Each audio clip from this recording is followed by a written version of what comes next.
کے لیے بہرحال یہ خوشی کا مہینہ، نبی کریم صلی اللہ علیہ وسلم نے صبر کا مہینہ قرار دیا۔ تو قطع نظر اس بحث سے کہ چاند کا اعلان تاخیر سے ہوا، کچھ ساتھی ایسے بھی تھے جو آرام فرما رہے تھے، انہوں نے نماز تراویح ادا نہ کر سکی۔ تو یاد رکھیے، اسلام انسانوں کو آسانی کا راستہ بتلاتا ہے، اور جو شرعی عذر ہوتا ہے اسلام اس کو معاف فرماتا ہے۔ اگر کوئی آرام کر رہا تھا، تاخیر کی وجہ سے اسے نماز تراویح کی ادائیگی کا وقت نہیں ملا، تو اس پر کوئی گناہ، کوئی وبال، کوئی حرج نہیں ہے۔ اسی طرح جس نے باجماعت نماز ادا کی، انہوں نے نماز وتر کو بھی ادا کر لیا۔ پھر بعض لوگ اس تردد میں پڑے کہ ہم نے وتر نماز پڑھ لی ہے، اب ہم تراویح پڑھیں یا نہ پڑھیں۔ تو یاد رکھیے، یہ رمضان کی جو ترتیب ہے یہ سنت ہے عام حالات میں، یعنی پہلے نماز تراویح ادا کی جائے، پھر اس کے بعد نماز وتر ادا کی جائے۔ لیکن اگر کوئی شرعی عذر لائق تھا، نماز وتر پہلے پڑھ لیے، تو بعض میں نماز تراویح کی ادائیگی کا اہتمام کرنا، اس میں اجر ہے، ثواب ہے، اور اس میں کوئی حرج نہیں ہے کہ پہلے وتر پڑھے تھے اور بعد میں تراویح پڑھنے میں کوئی قباحت ہے، ایسی بات نہیں ہے۔ یہ شرعی عذر تھا، پہلے نماز وتر ادا کر لیے، بعد میں نماز تراویح ادا کی، اور اس کے بعد پھر نماز وتر ادا کر لیے، تو اس میں بھی کوئی حرج نہیں ہے۔ تو اس لیے دین آسانی کا راستہ ہے، اور جس قدر ممکن ہے اسلام مسلمانوں کی رہنمائی کرتا ہے، اور کسی تردد سے یا مشقت سے یا تکلیف سے اسلام مسلمانوں کو بچاتا ہے۔ ہمارے ہاں یہ ترتیب ہے کہ نماز تراویح میں جو پارے پڑھے جاتے ہیں ان کا مختصر سا ایک خلاصہ نماز فجر کے بعد بیان کیا جاتا ہے۔ یاد رکھیے، قرآن ایک ایسی لاریب کتاب ہے کہ یہ ممکن نہیں ہے کہ 10-20 منٹ میں آپ 100 پارہ یا 1.5 پارے کا خلاصہ بیان کریں۔ بسا اوقات قرآن کی آیات میں اتنی جامعیت ہے، اتنی وسعت ہے کہ ایک آیت کی تفسیر بیان کرتے ہوئے بھی تقریباً 40-50 منٹ سے زیادہ وقت لگ سکتا ہے۔ تو یہ ایک نسبت اور تعلق کی بات ہوتی ہے کہ ہمارا ایک تعلق اور ایک نسبت اللہ کے قرآن کے ساتھ رہے، اور ہمارے ذہنوں میں یہ بات رہے کہ ہم نے کون سا پارہ سنا ہے، اور اس پارے میں کون کون سی صورتیں ہم نے سنی ہیں، اور ان صورتوں کا خلاصہ لب لباب کیا ہے، یہ مکی ہیں، مدنی ہیں، اس میں نبی کریم صلی اللہ علیہ وسلم کے کون کون سے اوصاف بیان ہوئے ہیں، اہل ایمان کی کن کن خوبیوں کو بیان کیا گیا ہے، کس چیز سے اسلام نے منع کیا ہے اور کس چیز سے اسلام نے روکا ہے۔ یہ موٹی موٹی چیدہ چند باتیں ہوتی ہیں۔ تو قرآن کی ترتیب کے اعتبار سے جو پہلی سورت ہے، اس سورت کا نام ہے سورۃ الفاتحہ۔ اس سورت کے اور نام بھی ہیں، ایک بات ہمیشہ انسان کے ذہن میں آتی ہے کہ جب آپ سے کوئی پوچھتا ہے کہ قرآن کتنے پارے ہیں تو آپ کہتے ہیں 30 پارے. جب کوئی سوال کرتا ہے کہ پہلے پارے کا نام کیا ہے تو آپ کہتے ہیں الف لام میم. اب یہ جو الف لام میم ہے، پہلا پارہ ہے، اس کا آغاز تو الف لام میم ذالک الکتاب لا ریب سے ہو رہا ہے، اور سورۃ الفاتحہ تو الف لام میم کا حصہ نہیں ہے، نہ یہ بعد میں کسی پارے کا حصہ ہے. تو معلوم یہ ہوا کہ سورۃ الفاتحہ جو ہے یہ 30 پاروں میں سے کسی سورت کا حصہ نہیں ہے، کسی پارے کا حصہ نہیں ہے، حالانکہ یہ قرآن کا حصہ ہے. اس کا جواب یہ ہے کہ سورۃ الفاتحہ جو ہے یہ پورے قرآن کا متن ہے، اور متن جو ہے یہ اپنے جز کے تابع نہیں ہوتا، بلکہ اصول اور ضابطہ یہ ہے کہ جو جز ہوتا ہے وہ کل کے تابع ہوتا ہے. متن تشریح کے تابع نہیں ہوتا، تشریح جو ہے یہ متن کے تابع ہوتی ہے. تو سورۃ الفاتحہ یہ متن ہے، اجمال ہے، اور پورا قرآن کریم سورۃ الفاتحہ کی تفصیل ہے. یہ ذہن میں رکھیں کہ جیسے اللہ نے قرآن میں الحمدللہ رب العالمین، ساری تعریفیں اللہ کے لیے ہیں جو ساری کائنات کا رب ہے، تو یہ توحید ہے.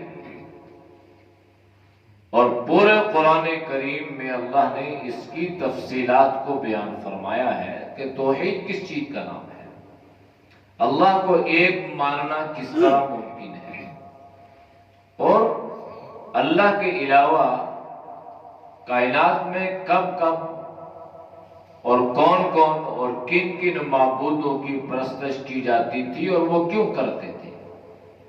تو قرآن کریم نے اس کی تردید فرمائی ہے، نفی فرمائی ہے. تو یہ جو الحمدللہ رب العالمین الرحمن الرحیم مالک یوم الدین، ان 3 آیات کا تعلق اللہ کی ذات کے ساتھ ہے. آپ نے اعلان کر دیا کہ اللہ مہربان ہے، اللہ رحیم ہے، اور آپ نے اللہ کی حاکمیت کو تسلیم کر لیا کہ زمین پر بھی حاکم اللہ ہے، حکومت اللہ کی ہے، اور آسمانوں پر بھی حکومت اللہ کی ہے. لمن الملک اليوم، وہاں بھی اللہ پوچھے گا کہ آج بتاؤ بادشاہ کون ہے، اور دنیا میں بھی بادشاہی اللہ ہی کی ہے. اور اللہ کی بادشاہی اور اللہ کی حکومت کو تسلیم کرنے میں ہی خیر ہے. یہ 3 آیات، اس کی تفصیلات اللہ نے قرآن کریم میں بیان فرمائی ہے. ایاک نعبد و ایاک نستعین، یہ ہماری طرف سے ایک وعدہ ہے، ہم نے اپنے اللہ سے ایک اقرار کیا ہے، اور وعدہ یہ ہے کہ اللہ ہم تیری ہی عبادت کرتے ہیں، اور اے اللہ ہم تجھ ہی سے مدد طلب کرتے ہیں. یہ ہم نے اللہ سے ایک وعدہ کیا. اب اس وعدے پر قرآن کریم نے انسان کو غور و فکر کی دعوت دی ہے. یا ایھا الناس اعبدوا ربکم الذی خلقکم، اے انسانو اللہ کی عبادت کرو جس اللہ نے تمہیں پیدا فرمایا ہے. اور اللہ انسان کو اس وعدے کی یاد دہانی کروا رہا ہے. اور پورے قرآن کریم میں اللہ نے یہ جو عبادات اور معاملات کو بیان فرمایا ہے یہ اسی وعدے کی یاد دہانی ہے. لہذا کبھی کبھی آپ اس پہ غور کیا کریں کہ ہم نے اللہ سے یہ وعدہ کیا، اللہ ہم تیری عبادت کرتے ہیں اور اے اللہ ہم تجھ سے مدد طلب کرتے ہیں، تو کیا ہم اپنے اس وعدے پر قائم ہیں؟ کیا ہم اللہ کی عبادت کرتے ہیں اور اللہ کی عبادت میں اللہ کے غیر کو شریک نہیں کرتے؟ کیا ہمارا توحید پر کامل ایمان اور یقین ہے؟ کہیں ایسا تو نہیں ہے خدا نخواستہ کہ ہمارے عقائد اور اعمال میں کہیں شرک کی آمیزش پائی جاتی ہو؟ اس لیے احتساب کی ضرورت بہرحال رہتی ہے۔ اہدنا الصراط المستقیم نے انسان نے اللہ سے ایک سوال کر دیا، اور یہ سوال کوئی عام سوال نہیں ہے، یہ کائنات کا ایک قیمتی ترین سوال ہے کہ انسان نے اللہ سے مانگا کہ اللہ ہمیں کچھ بھی نہیں چاہیے، ہمیں صرف ایک دولت چاہیے، ایک قیمتی سرمایہ چاہیے، اور وہ دولت اور وہ قیمتی سرمایہ ہدایت کی صورت میں ہے۔ یعنی ہم نے اللہ سے کچھ نہیں مانگا، ہم نے اللہ سے ہدایت مانگی ہے کہ اللہ تو ہمیں ہدایت عطا فرما، ہدایت والا راستہ عطا فرما، اور ہدایت والا راستہ وہ صراط مستقیم ہے۔ اور صراط مستقیم وہ راستہ ہے جس پر اللہ اور اللہ کے رسول، جس پر رسول اللہ صلی اللہ علیہ وسلم اور حضرات صحابہ نے زندگیاں گزاری، وہ صراط مستقیم ہے۔ اس پر ہمیں یہ غور اور فکر کرنے کی ضرورت ہے کہ آیا ہم صراط مستقیم پر ہیں یا نہیں ہیں؟ یعنی ہم ان راستوں پہ چلتے ہیں جن پہ صحابہ چلے، یا ان پہ نہیں چلے؟ اگر ہم ان پہ چل رہے ہیں تو اس پر اور استقامت کی ضرورت ہے، اور اگر خدا نخواستہ ہم کہیں ذلت، ضلالت اور گمراہی کے راستوں کا شکار ہو چکے ہیں تو پھر ہمیں ان راستوں کو چھوڑ کر پلٹ کر صراط مستقیم پر آنے کی کوشش کرنی چاہیے۔ اب ہم نے جب اللہ سے صراط مستقیم مانگا تو اللہ نے قرآن میں اس کی تفصیلات بیان فرما دی کہ صراط مستقیم کیا ہے، صراط مستقیم پر چلنے والے کون لوگ ہیں، صراط مستقیم پر چلنے والوں کی خوبیاں کیا ہیں، ان کی خصلتیں کیا ہیں، ان کے عادات اور خصائل کیا ہیں، ان کی فطرت کیا ہے، ان کا مزاج کیا ہے۔ تو قرآن میں اللہ نے اس کی تفصیلات بیان فرمائی۔ اسی لیے علماء نے لکھا ہے کہ جب ہم اللہ سے مانگا ہم نے صراط مستقیم، تو اللہ نے قرآن میں فرما دیا کہ اگر صراط مستقیم چاہتے ہو تو ذالک الکتاب، یہ کتاب جو ہے ایسی کتاب ہے کہ اس پہ چلو گے تو اللہ تمہیں صراط مستقیم عطا کر دے گا، لا ریب فیہ، اس میں شک نہیں ہے۔ اب جو صراط مستقیم ہے، فرمایا کہ یہ کون سا راستہ ہے؟ صراط الذین انعمت علیہم، اللہ ان لوگوں کا راستہ ہمیں چاہیے جن لوگوں پر تو نے اپنا انعام فرمایا ہے، جو لوگ تجھے پسند آئے ہیں، جن لوگوں کا تو نے انتخاب فرمایا ہے۔ ربا ہمیں بھی وہی راستہ چاہیے۔ تو قرآن کریم نے اس کی تفصیلات کو بیان فرمایا کہ یہ صراط مستقیم پر چلنے والے کون سے لوگ ہیں؟ تو فرمایا اولئک الذین انعم اللہ علیہم من النبیین والصدیقین والشہداء والصالحین، جن راستوں پر انبیاء چلے، صدیقین صحابہ چلے، شہداء چلے، اور امت کے نیک صالح لوگوں کی ایک جماعت چلی، فرمایا یہ صراط مستقیم ہے۔ لہذا صالحین کے راستے کو نہیں چھوڑنا۔ جس راستے پر صالحین کا عمل رہا اور جس طریقے کو صالحین نے اختیار کیا، وہی راستہ اختیار کرنا، اسی کا نام صراط مستقیم ہے۔ اور جس راستے پر امت کا اجماع ہو چکا ہو، وہ صراط مستقیم ہے۔ ان راستوں کے علاوہ کسی اور راستے پر چل کر اپنے آپ کو گمراہی کی دلدل میں نہیں پھنسانا، بلکہ اپنے امت کے نیک اور صالحین پر اعتماد اور کامل اعتماد رکھنا ہے کہ وہ حق پہ تھے، سچ پہ تھے، اور وہ امت کے نیک و صالح لوگ تھے، ان کے طریقے پر چلنے والے انعام یافتہ لوگ ہیں، غیر المغضوب علیہم ولا الضالین۔ اس میں ان لوگوں کا ذکر ہے جن پر اللہ کا غضب اترا، جو لوگ گمراہ ہوئے، جنہوں نے ہدایت کے مقابلے میں گمراہی کو اختیار کیا۔ تو اگر دنیا میں کسی پر اللہ کا عذاب اترا تو وہ انسان دنیا میں بھی ناکام ہے، آخرت میں بھی ناکام ہے۔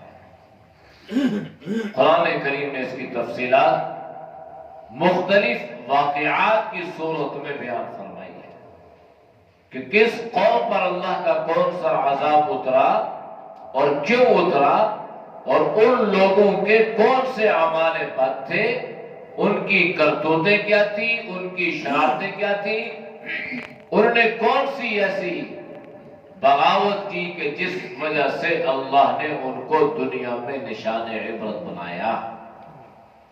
لہذا اللہ سے یہ بھی مانگنا ہے کہ یا اللہ تو ہمیں ایسا بنا کہ ہم تجھے پسند آ جائیں، اور اے اللہ ایسا نہ بنا